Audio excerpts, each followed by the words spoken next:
CM గారికి ఒకటే చెప్తున్నాం సార్, మేము గత 29 రోజులుగా సమ్మె చేస్తున్నా కూడా ఆయనకి ఏమాత్రము కనికరం లేదు. ఆయన కూడా మా ఐసీడీఎస్ మంత్రి చర్చలకు పిలిచకుండా ఈ సజ్జల ఎవరు, అసలు బొచ్చా ఎవరు, వాళ్ళకి ఏం తెలుసని ఈరోజు మా గురించి వచ్చి మాట్లాడుతున్నావు. నువ్వు సజ్జల, నువ్వు సీఎం గారికి సలహాదారుడివి, మాకు కాదు, మా కార్మిక సంఘాలకు కాదు.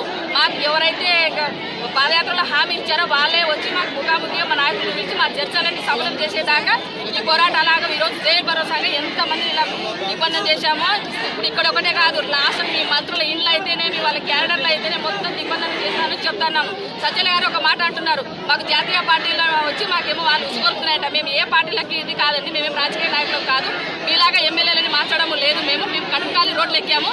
దయచేసి సజ్జల గారు నోరు కంట్రోల్లో పెట్టుకొని మా నాయకులను పిలిచి మా డిమాండ్స్, మా న్యాయాలు ఏవైతే ఉంటే పరిష్కరిస్తే మీకు బాగుంటుంది. అంతేగాని రోజుకొకటి వచ్చి ఇలాగా నువ్వు మా పైన అపాండాలు వేశావంటే ఖబర్దార్. నువ్వే అంటున్నావు అంగన్వాడీ వాళ్ళు మమ్మల్ని ఓడగొడతారంటే ఇదైతే కన్ఫర్మ్. నువ్వు రోజుకొకటి ఇలాగే వచ్చి మాట్లాడినావంటే నీకు పాడగట్టేది ఖాయం. మీ పార్టీ ఎలాగ వచ్చిందో అలాగే వెళ్ళిపోతుంది అనేది కూడా మేము గట్టిగా చెప్తున్నాం. చూడు ఈ విషయం, ఇలాంటి ఎస్మా చట్టాలు ప్రయోగించిన ఇందిరాగాంధీ లాంటి వారిని నామరూపాలు లేకుండా పోయినారు. నువ్వు ఎంత మేము అడుగుతున్నాం. ఈ రోజు ఈ హామీ ఇచ్చావు, నువ్వు కూడా ప్రతిపక్షంలో ఉన్నప్పుడు ఒక రోజు వచ్చి మాకు హామీ ఇచ్చావే, ఆ హామీ నెరవేర్చు. అంతేగాని నువ్వు సలహాలు ఇవ్వడానికి వచ్చావంటే ఖబర్దార్, నువ్వు ఎంతసేపు సీఎం గారికి సలహా ఇవ్వాలి. మాకు సలహా ఇవ్వడానికి వచ్చావంటే మేమేమో ఖచ్చితంగా చూపిస్తాము.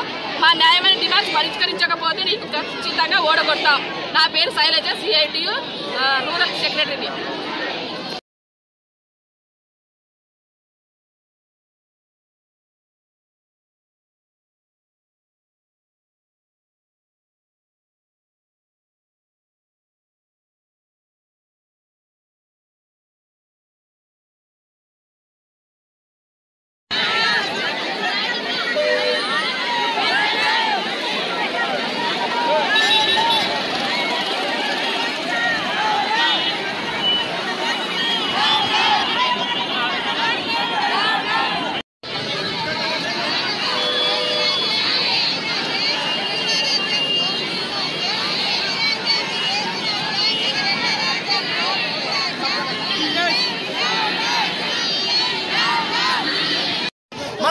చెప్పాం, నువ్వు ఎస్మా ఇచ్చావు, మేము జైలు బరో నడిపిస్తున్నాం కాబట్టి నీ ఎస్మా ఉంటుందే మా జైలు బరో ఉంటుందని చెప్పి తెలుసుకోవాలని చెప్పి జగన్మోహన్ రెడ్డి గారికి మేము హెచ్చరిస్తున్నాం. కాబట్టి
నేను ఓపిక పట్టాం సార్, మేము కూడా నేర్చుకున్నాం. మేము కూడా వస్తాము.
చూడు